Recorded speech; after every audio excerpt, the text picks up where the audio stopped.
அனைவருக்கும் வணக்கம். நம்ம இன்று இந்த வீடியோவில் என்ன பார்க்க போகிறோம் அப்படின்னா, ஆல்ரெடி நீங்கள் டைட்டில்லாம் பார்த்துருக்கிறீங்க, தலைப்பில் பார்த்துட்டு தான் உள்ளே வந்திருக்கிறீங்க. ஆமாம், இந்த நியமன தேர்வு இந்த 2024ல் நான் அரசு வேலைக்கு போகணும் அப்படின்னு நினைக்கிறவங்க மட்டும் தான் இந்த வீடியோவை பார்க்க வந்திருப்பீங்க.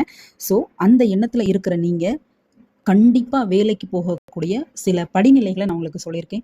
அதில் மிக முக்கியமான ஒரு 3 படிநிலைகள் இறுதியாக நான் சொல்லியிருக்கேன், கடைசியாக இருக்குது. அந்த 3 படிநிலைகளை கரெக்டாக நீங்கள் ஃபாலோ பண்ணீங்க அப்படின்னா, மிக முக்கியமான 3 நீங்கள் ஃபாலோ பண்ணிட்டீங்க அப்படின்னா கண்டிப்பாக சக்ஸஸ் உங்களுக்கு தான். ஆனால் பல குழப்பங்கள் இப்போ இருக்குது. எக்ஸாம் வருமா, நோட்டிஃபிகேஷன் வந்துட்டு, ஆனால் ஆசிரியர்கள் போராட்டம் நடத்துகிறாங்க, வெயிட்டேஜ் முறை வேண்டாங்கிறாங்க, இந்த எக்ஸாமே வேண்டாம், எங்களுக்கு போஸ்டிங் கொடுங்கங்கிறாங்க, எக்ஸாம் வருமா வராதா அப்படிங்கிற குழப்பம்லாம் இருக்குது. அதெல்லாம் வேண்டாம். அதை போட்டு குழப்புனீங்க அப்படின்னா நம்மளோட கவனம் சிதறிது அப்படின்னு அர்த்தம். ஸோ எதுவுமே வேண்டாம், நம்மளால முடியும், இந்த தேர்வில் நம்ம பாஸ் ஆகி நான் போஸ்டிங் வாங்குறேன், இவ்வளோதான் உங்களோட எண்ணத்தில் இருக்கணும். ஐ கேன் டூ இட், தேர்வில் நான் வெற்றி பெறுகிறேன் அப்படிங்கிற எண்ணத்தை மனதில் வைங்க. ஸோ பாசிட்டிவான எண்ணத்தோட இந்த 3 மாதங்கள் கூட கிடையாது, 2 மாதங்கள் தான் முழுமையாக இருக்குது. 3வது மாதம் உங்களுக்கு தேர்வு வந்துடும், அதாவது ஜனவரி மாதம் உங்களுக்கு தேர்வு வந்துடும். ஸோ அந்த மாதிரி டைமில் இருக்கிற இந்த ஷார்ட் பீரியடு, பட் உங்களோட சிலபஸ் ரொம்ப லாங்கு, சரிங்களா? இந்த மாதிரி இருக்கதை எப்படி நீங்கள் படிக்க போகிறீங்க? நீங்கள் இந்த டைமில் ரிஸ்க் எடுக்கலட்டா எப்போ எடுப்பீங்க? ஸோ உங்களோட ரிஸ்க் எப்படி இருக்கணும்? இப்படி இருக்கணும், ரிஸ்க்கு ஹையாக இருக்கணும். உங்களோட ரிஸ்க் ஹையாக இருந்தால் உங்களோட சக்ஸஸ் ஹையாக இருக்கும், புரியுதுங்களா? ஸோ ரிஸ்க் ஹையாக எடுக்கணும் அப்படின்னா என்ன பண்ணணும், எப்படி பண்ணணும், எப்படி பண்ணினா சீக்கிரமாக சக்ஸஸ், அதாவது இந்த தேர்வில் வேலையை வாங்கலாம் அப்படிங்கிறது தான் இந்த வீடியோவில் கொடுத்துருக்கேன். ஏற்கனவே ஏதாவது ப்ரீவியஸ் எக்ஸாம் இருக்கா, மாடல் கொஸ்டின் பேப்பர் இருக்கா அப்படின்னா எதுவுமே கிடையாது. ஸோ நான் கொடுத்துருக்க அந்த டிப்ஸை ஃபாலோ பண்ணுங்கள், கண்டிப்பாக ஜெயிப்பீங்க. மேலும் இந்த பயனுள்ள தகவலை நம்முடைய நண்பர்கள் உறவினர்களுக்கு ஷேர் பண்ணுங்கள், அவங்களும் போட்டித் தேர்வில் வெற்றி பெறட்டும். வாங்க இந்த வீடியோவை முழுமையாக பார்க்கலாம்.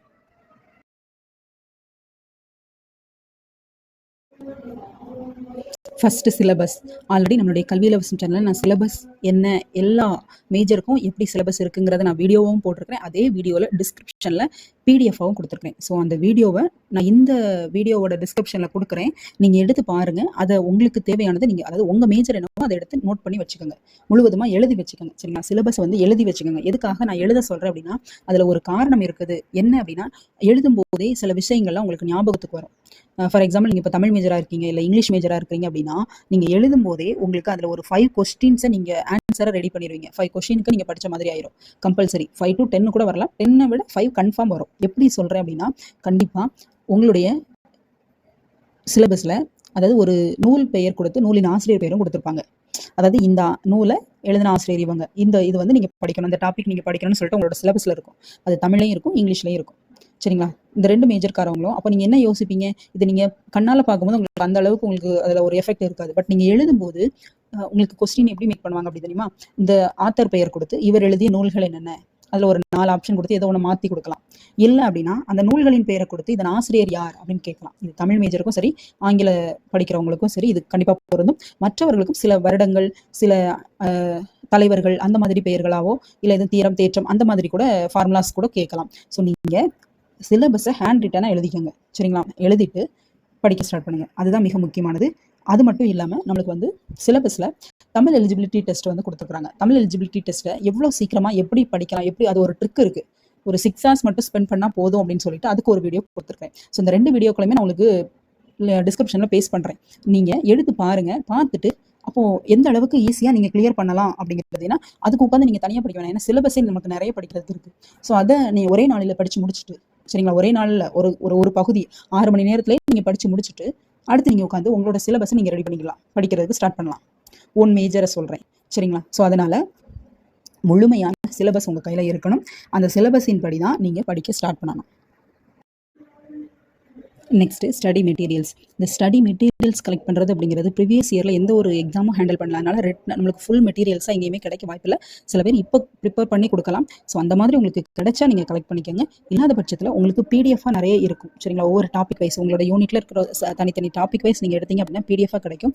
அதை கலெக்ட் பண்ணி அந்த மெட்டீரியல்ஸை படிக்க ஸ்டார்ட் பண்ணலாம். பட் படிக்கும்போது டேரெக்டாக படிக்காமல் கொஞ்சம் நோட்ஸ் எடுத்து படிக்கிறது மிக நல்லது. அதுதான் மிக முக்கியமானது. ஏன்னா நோட்ஸும் வந்து ஃபுல்லாக எடுக்க முடியாது, ஏன்னா டைம் நம்மளுக்கு ரொம்ப ஷார்ட்டாக இருக்குது. கம்மியாக இருக்கிற டைமில் நம்ம எப்படி எடுக்கணும் அப்படின்னா, இம்பார்ட்டன்ஸான விஷயங்கள், அந்த important points and important years, ஏதாவது இயர்ஸ் வருடங்கள் வருது, இல்லை மேக்ஸ்னால் ஏதாவது ஃபார்முலா வருது, ஏதாவது தியரம் தேற்றம், ஸோ அந்த மாதிரி நீங்கள் ஏதாவது படிக்கிறீங்க பார்த்தீங்களா, அந்த விஷயத்த மட்டும் ஷார்ட்டாக எழுதிக்கோங்க. அதாவது அந்த டாபிக் எடுக்கும்போது நீங்கள் எழுதின நோட்ஸை பார்த்தா உங்களுக்கு ஞாபகத்துக்கு வரணும். அந்த மாதிரி இருந்தால் போதும். உங்களுக்கு மட்டும் உங்கள் நோட்ஸ் புரிஞ்சால் போதும். புரியுங்களா? அந்த மாதிரி கிளியர் கட்டாக இருக்கணும். இன்னொரு மெத்தட் இருக்குது. எப்படி அப்படின்னா, நம்மளுக்கு பிடிஎஃபான மெட்டீரியல்ஸ் எதுவும் கிடைக்கல, சில மெட்டீரியல்ஸ் தான் கிடைக்கல அப்படிங்கிற பட்சத்தில் இப்போ கரண்ட்டாக இந்த டைமில் உங்களோட மேஜரே படிச்சுருப்பாங்க இல்லையா, உங்கள் காலேஜாக இருக்கட்டும், இல்லை நியர்பை இப்போ உள்ள காலேஜில் உங்கள் மேஜர் படிச்சுட்டு இருக்க யூஜி பிள்ளைங்க இருப்பாங்க. யூஜி பிள்ளைங்க அவங்களோட ஃபஸ்ட் இயர் செகண்ட் இயர் படிச்சுட்டு இருக்க புக்ஸ் எல்லாம் இருக்கும். அதில் கூட அந்த டாபிக்ஸ்லாம் இருக்கும். ஸோ நீங்கள் அது முடிஞ்சால் அந்த மாதிரி ட்ரை பண்ணி கூட அவங்க கிட்ட படிச்சுட்டு கொடுத்துடலாம். இல்லாத பட்சத்தில் அவங்க மூலயமா லைப்ரரியில் கலெக்ட் பண்ணி தர சொல்லி நீங்கள் படிக்கலாம்.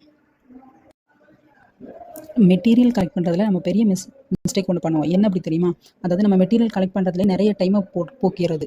இன்னொன்று என்ன அப்படின்னா, ஒரு 4 மெட்டீரியல் மட்டும் இப்போ கிடைக்கல, ஒரு 6 மெட்டீரியல், உங்களுக்கு 6 யூனிட்டுக்கான மெட்டீரியல் இருக்குது, பிடிஎஃபாக இருக்குது அப்படின்னா நம்ம என்ன பண்ணுவோம் தெரியுமா? இந்த இருக்கிற 6 யூனிட் படிக்க மாட்டோம். அந்த இல்லாத 4 யூனிட் இருக்குது பார்த்தீங்களா, நமக்கு இன்னும் கிடைக்கல, இல்லை அதை தான் போட்டு குழப்பிக்கிட்டு இருப்போம். எனக்கு இன்னும் மெட்டீரியல் கிடைக்கல, நான் படிக்க முடியலை அப்படின்னு சொல்லிட்டு அதுக்கு டைம் வேஸ்ட் பண்ணுறதுல இருக்க 6 யூனிட்டை உங்கள் கையில் இருக்கிறத நீங்கள் கிளியராக படிக்கலாம். ஸ்டடி டைம் அப்படிங்கிறது நம்ம சூஸ் பண்ணுறது தான், நம்ம கொடுக்குறது தான்.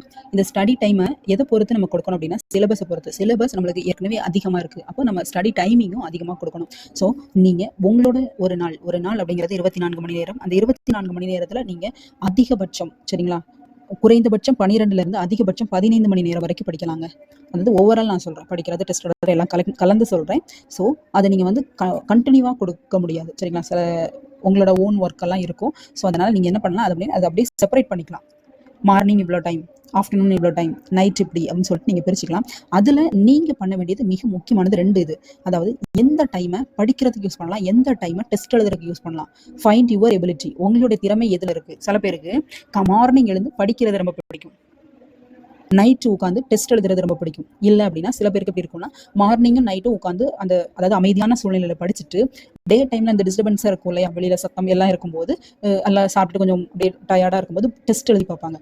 ஸோ அந்த டைமை வந்து டெஸ்ட்டுக்கு யூஸ் பண்ணுவாங்க. ஸோ இதில் உங்களுக்கு எது முடியும், உங்களுக்கு எது சாத்தியம் அப்படிங்கிறத நீங்கள் கண்டுபிடிச்சிட்டு, உங்களுக்கானதை நீங்கள் தெரிஞ்சுட்டு அதை படி ட்ரை பண்ணுங்கள். ஆனால் கண்டிப்பாக அதிகபட்ச டயத்தை தான் நீங்கள் கொடுக்கணும். அப்படின்னா மட்டும்தான் சக்ஸஸ் நமக்கு கிடைக்கும்.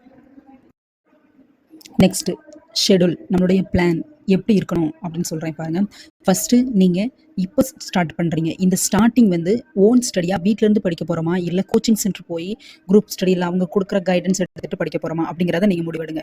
இது உங்களுக்கு தகுந்தாற்போல். ஏன்னா உங்களுக்கு நியர்பை ஏதோ கோச்சிங் சென்டர் இருக்குது, உங்களுக்கு கண்டிப்பாக அவங்க சக்ஸஸ் பண்ணி தருவாங்க, நிறைய ஒரு கைடன்ஸ் உங்களுக்கு கொடுக்குறாங்க, பெஸ்ட்டாக பண்ணிட்டு இருக்கிறாங்க அப்படின்னா மட்டும் நீங்கள் ஜாயின் பண்ணுங்கள். இல்லை அது ரொம்ப லாங்காக இருக்குது, ஒரு 2 hours 3 hours ட்ராவல் பண்ணி போகிற மாதிரி இருக்குது அப்படின்னா அந்த 2 hours 3 hours நீங்கள் ட்ராவல் பண்ணி அங்கே போய் உட்காந்து படிக்கிறதுக்கு உங்கள் வீட்டிலேயே உட்காந்து பீஸ்ஃபுல்லாக எந்த ஒரு டிஸ்டர்பன்ஸும் இல்லாமல் ஓன் ஸ்டடி பண்ணிக்கலாம், சரிங்களா. ஆனால் ஏதோ ஒரு டவுட்னா உங்களுக்கு கிளியர் பண்ண முடியும், அது மாதிரி ஏதோ ஆஃபர் பண்ணுறாங்க அப்படின்னா கூட அதை நீங்கள் எடுத்துக்கலாம், சரிங்களா. ஆன்லைன் கோர்ஸ் மாதிரி கூட நீங்கள் எடுத்துக்கலாம். இப்போ இந்த ஷெடியூலில் நீங்கள் வந்து ஃபஸ்ட்டு உங்களுக்கு எத்தனை யூனிட் அப்படின்னு நீங்கள் தெரிஞ்சுக்கணும். எல்லா சப்ஜெக்ட்டுக்குமே, சரிங்களா, எல்லா சப்ஜெக்ட்டுக்குமே மேஜராக எத்தனை யூனிட் கொடுத்துருக்காங்க அப்படின்னா 10 யூனிட் கொடுத்துருக்காங்க. ஸோ அந்த 10 யூனிட்டையும் நீங்கள் ஒவ்வொரு யூனிட்லையும் டெய்லியும் அட்லீஸ்ட், சரிங்களா, நான் மினிமம் தான் சொல்கிறேன், மேக்ஸிமம் உங்களால் எவ்வளோ முடியுமோ அவ்வளோ பண்ணலாம். மினிமம் 10 யூனிட்லையும் ஒரு 2 டாபிக் முடிக்கணும் டெய்லியும். இதை வந்து ஒரு கண்டிப்பாக இது முடிச்சே நான் தீரணும், முடிச்சாதான் நான் தூங்கணும் அப்படின்னு சொல்லிட்டு ஒரு கண்டிப்பாக நான் பண்ணணும் அப்படின்னு சொல்லிட்டு ஒரு வெறியோட நீங்கள் ஸ்டார்ட் பண்ணுங்கள். புரியுதுங்களா?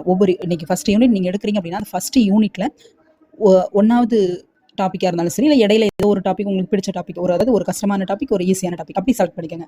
உங்களுக்கு ஆல்ரெடி நீங்கள் யூஜியில் படிச்சது நல்லா ஞாபகம் இருக்கும் இல்லையா, அதில் ஒரு டாபிக் ஏதோ ஒன்று கஷ்டமாக இருந்திருக்கும் இல்லையா, அதை ஒரு டாப்பிக்காக வச்சுக்கோங்க. ஸோ 2 டாப்பிக்கு படிக்கும்போது ரொம்ப ஒரு கஷ்டமும் தெரியாது, கொஞ்சம் நம்ம டிஃபிகல்ட்டாக நம்ம நினச்சதையும் ஈஸியாக படிக்க முடியும். ஸோ அந்த மாதிரி தான் நீங்கள் வந்து உங்களோட ஷெடியூல் இருக்கணும், உங்களோட பிளான் இருக்கணும். இந்த மாதிரி நீங்கள் ஃபாலோ பண்ணும்போது ரொம்ப இந்த ஷார்ட் டைமில் கூட நம்மளால் கிளியர் பண்ண முடியும்.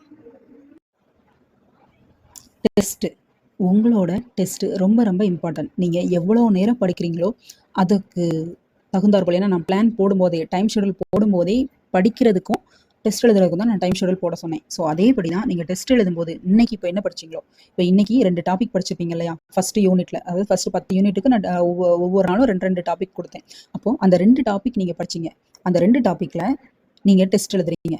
அந்த டெஸ்ட் எழுதும்போது அதை நீங்கள் ஓனாகவும் எழுதிக்கலாம், இல்லை அப்படின்னா ஏதாவது கொஸ்டின்ஸ் ஆல்ரெடி இருக்குது, பிடிஎஃப் இருக்குது, இல்லைனா ஏதாவது மொபைல் ஆப், ஃப்ரீ ஆப்லேயே கொஸ்டின் இருக்கும், அதாவது குவிஸ் மாதிரி நீங்கள் அட்டன் பண்ணுற மாதிரி இருக்கும். ஸோ அந்த மாதிரி இருந்தாலும் நீங்கள் அட்டன் பண்ணுங்கள், சரிங்களா. எப்படியோ நீங்கள் டெஸ்ட் எழுதுங்க. பட் அப்படி டெஸ்ட் எழுதும்போது என்ன பண்ணணும் அப்படின்னா, அதாவது நம்ம டெஸ்ட் எழுதிட்டோம், ஓகே 25க்கு 20 மார்க் நான் வாங்கிட்டேன், ஜாலி, அப்போ நான் நல்லா படிச்சிட்டேன் அப்படின்னு சொல்லிட்டு ஒரு சந்தோஷம் இருக்கும் இல்லையா, அங்கே நீங்கள் சந்தோஷப்படக்கூடாது. 25க்கு 20 தான் எடுத்துருக்கீங்க. அங்கே 5 மார்க் உங்களுக்கு போயிருக்கு பார்த்தீங்களா? நீங்கள் கவனம் அங்கே தான் வரணும். அந்த 5 மார்க் ஏன் போச்சு, எந்த கொஸ்டின்லாம் நான் மிஸ்டேக் விட்டேன் அப்படிங்கிறத அந்த நீங்கள் டெஸ்ட் எழுதுனீங்களே அந்த PDF பேப்பர் அதை திரும்ப எடுத்து பாருங்க. அந்த குஸ் எழுதின பேப்பர் அந்த பேஜை திரும்ப எடுத்து பார்த்து எதுலாம் தப்பு, அப்போ அந்த சரியான விடை என்ன, இந்த கேள்விக்கு இந்த சரியான விடை, அப்போ நான் போட்டது ஏன் தப்பு, ஏன் எதற்கு, அதை யோசிங்க.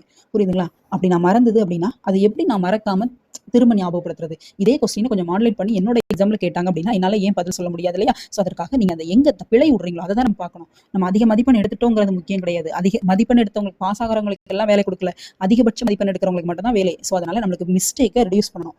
அந்த மிஸ்டேக்கை குறைக்கிறதுக்கான இடம் நீங்க எழுதுற டெஸ்ட்ல திரும்ப மிஸ்டேக் வராம அடுத்தடுத்து எழுத போற மற்ற தேர்வுகள்ல எங்கேயுமே பிழை வரக்கூடாது அப்படின்னு நம்ம எந்த அளவுக்கு படிக்கணும். அந்த ஃபுல் டெஸ்ட் எழுதும்போது நீங்கள் ஃபுல் டெஸ்ட் டெஸ்ட்டையும் வந்து daily test, weekly test, topic wise test, unit wise test, mark டெஸ்ட்டுலாம் போட்டு பார்க்கலாம். ஸோ இதெல்லாமே ஒரே இதாக கிடைக்காது. பட் நீங்கள் எழுத உங்களுக்கு வந்து ஈஸி ஆகிரும். சரிங்களா? நீங்கள் ஃபஸ்ட்டு யூனிட் வைஸ் ஆரம்பிங்க.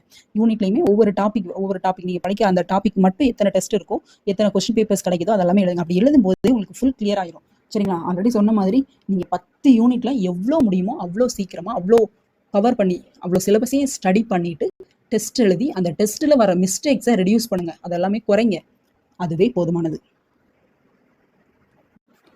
அந்த மிஸ்டேக் வரதுக்கு ஈஸியாக படிக்கிறதுக்கு ஒரு மெத்தட் என்ன அப்படின்னா, க்ளூ வேர்ட்ஸ் வச்சு படிக்கிறது, இல்லை கம்பேர் பண்ணி படிக்கிறது, ஜஸ்ட் ஏதாவது ஒரு ஸ்டோரிஸ் மாதிரி படிக்கிறது, இந்த மாதிரி படிக்கலாம். ஸோ டெஸ்ட்டுக்கு அப்படிங்கிறது இப்போ நீங்கள் 1 hour ஒரு படிக்கிறீங்க அப்படின்னா அந்த 1 hour 60 நிமிஷம் நீங்கள் படிக்கிறீங்க, 20 நிமிஷம் டெஸ்ட் எழுதி பாருங்க.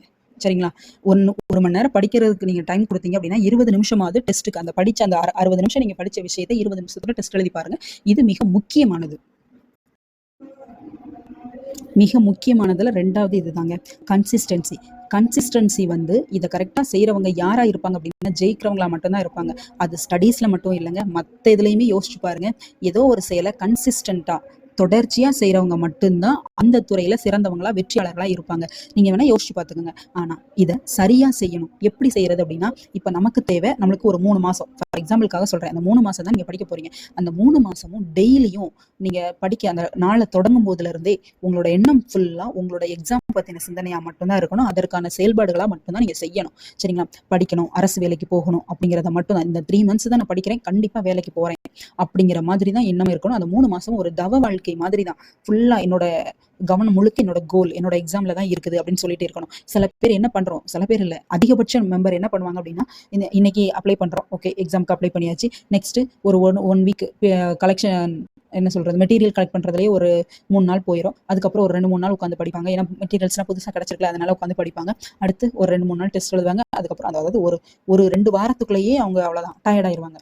அதுக்கப்புறம் சரி என்ன போய் படிக்க, எல்லாரும் தான் படிப்பாங்க, எப்படியும் நமக்கு போஸ்டிங்லாம் கிடைக்க போகிறதில்ல அப்படின்னு சொல்லிட்டு ஒரு எதிர்மறையான எண்ணத்தை உள்ள கொண்டு வந்துருவாங்க. அப்போ அதுல இருந்தே அவங்களுக்கு என்ன வந்துடும், அப்படியே கொஞ்சம் கொஞ்சமா தொய்வு அடைஞ்சிருவாங்க. அவங்களோட ஸ்பீடு குறைஞ்சிரும், படிக்கிறதுல கவனம் இருக்காது, அடுத்தடுத்து அவங்களோட கவனம்லாம் சிதறி வேற இதுல போயிடுவாங்க. ஸோ அப்படி இருக்கவே கூடாது. சரிங்களா? எந்த ஒரு சோம்பேறித்தனத்துக்கும் இடமே கொடுக்காதீங்க. அது மாதிரி நீங்க போட்டிருக்க ஷெடியூலை தாண்டி இப்ப இல்லை நாளைக்கு பிறகு அப்புறம் படிச்சுக்கலாம், நாளைக்கு படிச்சுக்கலாம் அப்படிங்கிறதையும் வேண்டாம். இது 2 விஷயத்தையும் ஒதுக்கிட்டு என்னால முடியும், நான் இந்த சிலபஸை இன்னைக்கு நான் போட்டிருக்க ஷெடியூல் படி நான் படிப்பேன், டெஸ்ட் எழுதுவேங்கிறது தொடர்ச்சியா அந்த 3 மாசம் தான். இந்த 3 மாசமும் நீங்க கரெக்டா பண்ணுனீங்கனாலே போதும், கண்டிப்பா சக்சஸ் உங்களுக்கு மட்டும்தான். மிக முக்கியமானதுல 3வது பாயிண்ட், அந்த கன்சிஸ்டன்சியை கூட நம்மளால முடிஞ்ச அளவுக்கு பண்ணிடலாம்.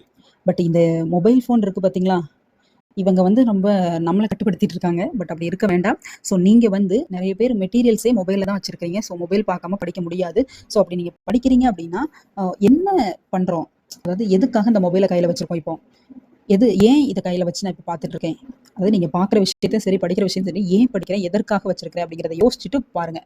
நீங்கள் படிக்கும் போதாக இருக்கட்டும், மற்ற வேலையிலையுமே ஏன் எதற்கு அப்படிங்கிற கேள்வி கையில் மொபைல் எடுத்துட்டாலே உங்களை மனதில் ஒழிக்கணும். அப்படி சுய கட்டுப்பாட்டோட மனசை கட்டுப்படுத்த தெரிஞ்சு நீங்கள் மொபைலை யூஸ் பண்ணீங்கன்னா கண்டிப்பாக சக்ஸஸ் தான். ஏன்னா எந்த ஒரு எக்ஸாமுக்கும் நீங்கள் படிக்கும்போது டெஸ்ட் எழுதும்போது எல்லாமே குவிஸ் எல்லாமே நீங்கள் ஆன்லைனில் ஆப்பில் தான் எழுதுறீங்க அப்படிங்கிறது மொபைல் வச்சு தான் இங்கே பண்ண முடியும். பட் அதை கரெக்டாக பண்ணுறோமா, கரெக்ட் டைமிங்க்கு மொபைலை எடுத்துட்டு கரெக்ட் டைமிங்க்கு கீழே வைக்கிறோமா. ஏன்னா நான் சொன்னபடி 20 நிமிஷம் தான் நான் டெஸ்ட் டைம் கொடுத்துருக்கேன். அந்த 20 நிமிஷத்துல நீங்கள் டெஸ்ட் எழுதிட்டு அடுத்த டாபிக்குள்ளே போயிடணும், அடுத்த யூனிட் அடுத்த டாபிக்குள்ளே போய் படிக்க ஆரம்பிச்சிடணும். அதற்கு சரியாக நீங்கள் பயன்படுத்துறீங்களாங்கிறத யோசிங்க. முக்கியமாக சொல்லப்போனால் சோசியல் மீடியாவில் வந்து நிறைய பேர் அதில் இல்லாதவங்க யாருமே இருக்க மாட்டீங்க, யூஸ் பண்ணிட்டு தான் இருக்கிறாங்க. பட் அது மட்டும் இல்லாமல் டிவியில் நாடகம் பார்க்குறவங்களா இருக்கட்டும், கிரிக்கெட் மேட்ச் பார்க்குறவங்களா இருக்கட்டும், இப்போ பிக் பாஸ் பார்க்குறவங்களா இருக்கட்டும், பாருங்கள். ஆனால் இந்த 3 மாதம் மட்டும் வேண்டாம். இந்த எக்ஸாம் முடிச்சதுக்கு அப்புறமா நீங்கள் பாருங்கள், அது வரைக்கும் வேண்டாம். இல்லை நான் ஃபுல்லாலாம் பார்க்கல, ஃபுல் எபிசோட்லாம் பார்க்கல, சும்மா ஜஸ்ட் அதை என்ன கொடுத்தாங்கங்கிறத ஷார்ட்டாக ஒரு வீடியோவாக நான் பார்த்துக்கிறேன். இல்லை அப்படின்னா அது பேர் என்ன, பிக் பாஸில் யார் எவிக்ட் ஆகுறாங்க, யார் வெளியில் போகிறாங்க அப்படிங்கிறத நான் தெரிஞ்சுக்கிறேன், ஜஸ்ட் ஒரு 2 மினிட்ஸ் தான், 5 மினிட்ஸ் வீடியோ தான் நான் பார்க்குறேன் அப்படின்னு நீங்கள் நினச்சி பார்க்கலாம். ஆனால் அதோட விளைவு எப்படி இருக்கும் தெரியுமா? அந்த விளைவு, அந்த நீங்கள் பார்த்த அந்த 2 நிமிஷம் 3 நிமிஷம் வீடியோவோட விளைவு உங்கள் மனதில் அதை அதோட சிந்தனை வர வச்சுக்கிட்டே இருக்கும். அதுக்காக தான் வேண்டாம், மொத்தமே வேண்டாம். சரிங்களா? உங்களுக்கு மொபைல் வேண்டாம். சரிங்களா? அந்த மாதிரி சோசியல் மீடியாவை இந்த 3 மாசத்துக்கும் பார்க்க வேண்டாம். நான் சொன்ன மாதிரி தவ வாழ்க்கையில இருங்க, சிறப்பா படிங்க. All the best. இந்த வீடியோவை இவ்வளவு நேரம் ஃபுல்லா பார்த்த எல்லாருக்கும் இந்த எக்ஸாம்ல ஜெயிச்சிருவோங்கிற நம்பிக்கை கண்டிப்பா வந்திருக்கும். ஸோ நீங்க முழுமையான ரிஸ்கை எடுக்கிறதுக்கு இறங்குறீங்க. அந்த ரிஸ்கை எடுத்து சக்சஸ் பண்ணி காட்டுங்க. வாழ்த்துக்கள். You can do it, you must do it. உங்களால முடியும். உங்களால மட்டும்தான் இந்த எக்ஸாம்ல ஜெயிக்க முடியும்.